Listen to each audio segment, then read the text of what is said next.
हाय लोगोफोर आंनि YouTube चेनेलाव नोंथांमोनखौ बराय हरफिननाय जाबाय।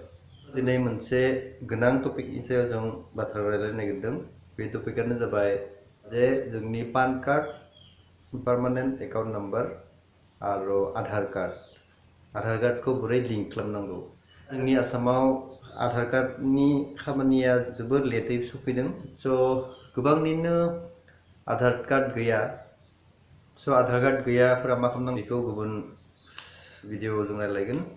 दिनै जोंनि टपिकआ जाबाय मा, जुदि पान कार्डबो दङ नोंथांनि आरो आधार कार्डबो दङ होमब्ला बेखौ बोरै लिंक खालामनांगौ। आरो जुदि नोंथाङा सिगांनो लिंक खालामखादोंमोन होमबा बेखौ बोरै माने चेक खालामना नायनांगौ आरो लिंक जादोंना जायाखै, बा दासिमबो बोरैबाफोर लिंकआ केन्सेलबो जानो हागौ। बेखौ नायनो हागोन। आरो थामथियाव दङ मबाइलजोंबो SMS हरनानै आधार लिंक खालामनो आरो आधार लिंक दङना गैया बेखौ नायनो थाखाय। बेनि सायाव जों दिनै रायलायगोन। नोंथांमोना थाबाय था, फै नायनोसै जों। नैबे जोंनि मबाइलनि हम स्क्रिन। दायो जोङो क्रोम ब्राउजाराव थांनांगोन। नैबे क्रोम ब्राउजार। नैलाय जोंनि गुगोल पेजआ खुलिबाय। गुगोल पेजआ ओंखारनायनि उनाव बेबायदि मबाइल भिउबो खालामनो हायो। आरो जुदि जोङो बे राइट हेन्ड साइड सायाव थानाय दरथाम दटाव थांनानै जुदि जों बेखौ डेस्कटप साइड खालामना लायो होमब्ला जोङो कम्पिउटाराव नायनाय बायदि नुयो आरो मुवाफोरखौ गासैखौबो नुजोबो। जों बेयाव गुगोल सार्चआव थांनानै जोंनि वेबसाइटनि मुंखौ बुना होनो हायो। आरो बे सायाव थानाय बे गुगोल माबायाव होब्लाबो जायो। आरो जों दायो मा खालामगोन, बे सायाव थानाय URL नि जायगायावनो जों डाइरेक्ट बुना होनोसै income tax INCOME tax filing नै गावनो ओंखारदों। Income tax filing INCOME TAXEFILING filing. जों गो होनोसै। नै दायो जोंनि वेबसाइटनि मुङा बे सेथियावनो नै फिसा लिरनाया www.incometaxindiaefiling.gov.in माने गभर्नमेन्ट.in गभर्नमेन्टनि वेबसाइट बे थारमाने। जों बेयाव थांना होनोसै निलायाव। होमबा जोंनि बे पेजआ ओंखारगोन। Pre-validate your bank account to receive your refunds as well as enable EVC। बेयाव गाहायाव मोनसे गुमु दङ नै कन्टिनिउ टु हम पेज। बे कन्टिनिउखौ हम पेजआव होनांगोन। ओमफ्राय जोङो सानिफ्राय खेबसे नायनोसै मा दङ। खाम्फा दङ। Income Tax Department e-filing anywhere anytime। Income Tax Department Government of India।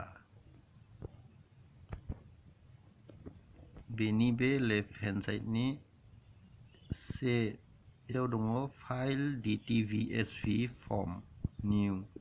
सेकेन्डआव दङ instant PAN through Aadhaar tax calculator financial year 2020-21। बेनि उनाव दङ नै जोंनि मुवाया बेयावसो दङ सिरि माब्लाबा नै लिंक आधार। बे लिंक आधाराव जोङो दांना होबाय खेबसे। दांनायनि उनाव जोंनि बे पेजआ ओंखारबाय। इन्टारफेस होननानै बुङो। बेनिफ्राय बेयाव दङ सायावनो दङ click hair to view the status if you have already submitted link Aadhaar request. बेयो सिगांनो जुदि लिंक खालामना दोनखानायब्ला जों बे क्लिक हेयाराव होनांगोन। बे क्लिक हेयाराव होनानै नायनोसै जों मा जायो दायो। दा बेयाव मा ओंखारबाय नै पान नाम्बारखौ होनांगोन बेयाव खालि जायगायाव। आरो आधार नाम्बारखौ बे खालि जायगायाव होनांगोन। दा पान नाम्बारखौ बेयाव सोना होनोसै। दा नोंथांनि पान नाम्बारा जाबायदि दङ बेयाव सोनाबानो जायो। हमना लाबाय नोंथांनि पान नाम्बारा जाबाय। सिगांनि मोनबाया एल्फाबेट जागोन एल्फाबेट माने A B C D E F C Z सिम एल्फाबेट बेनिफ्राय मोनब्रै नाम्बार थागोन नाम्बार माने 1 निफ्राय लाथिख' 1 2 3 4 5 6 7 8 9 आरो लाथिख' बे 10टा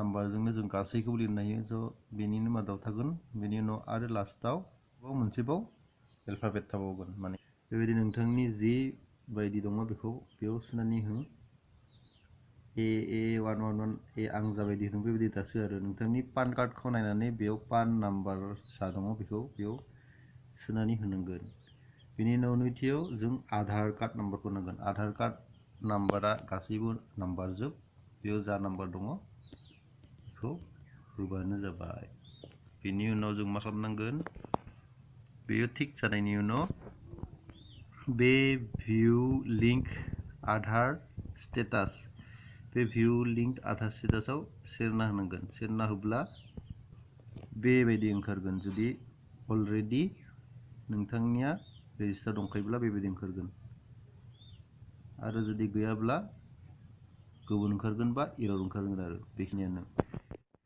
बेनि उनाव जुदि नोंथाङा सिगांनो जुदि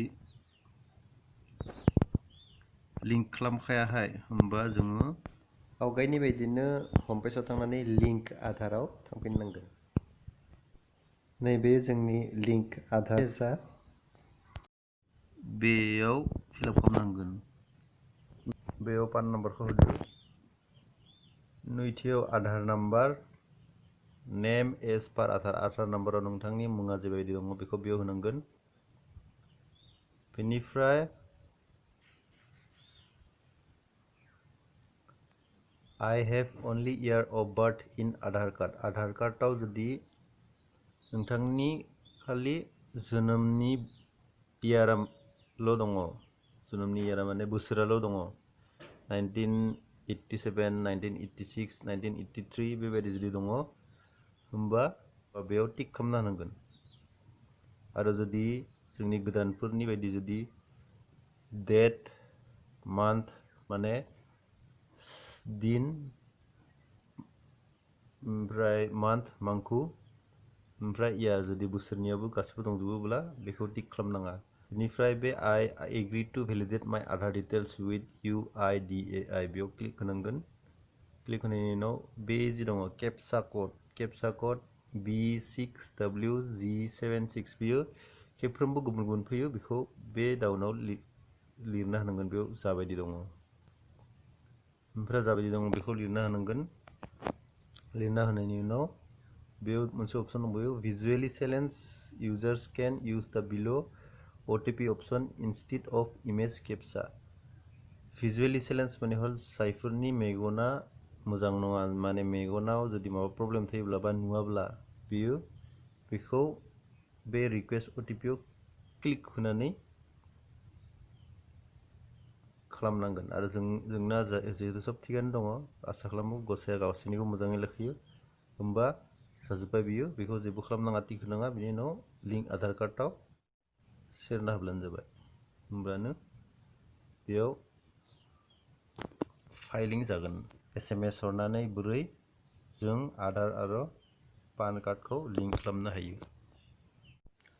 दा मबाइलजों मेसेज हरनायाव जों जेनेरेलि जाबायदि मेसेज हरो बेबायदिनो खालि अबे नाम्बाराव मेसेज हरनांगौ आरो मा लिरना हरनांगौ बेखिनिखौ दिन्थिना होनाय जाबाय आसा खालामो नोंथांमोना बुजि मोनगोन सेथियाव दङ अपसन 5 6 7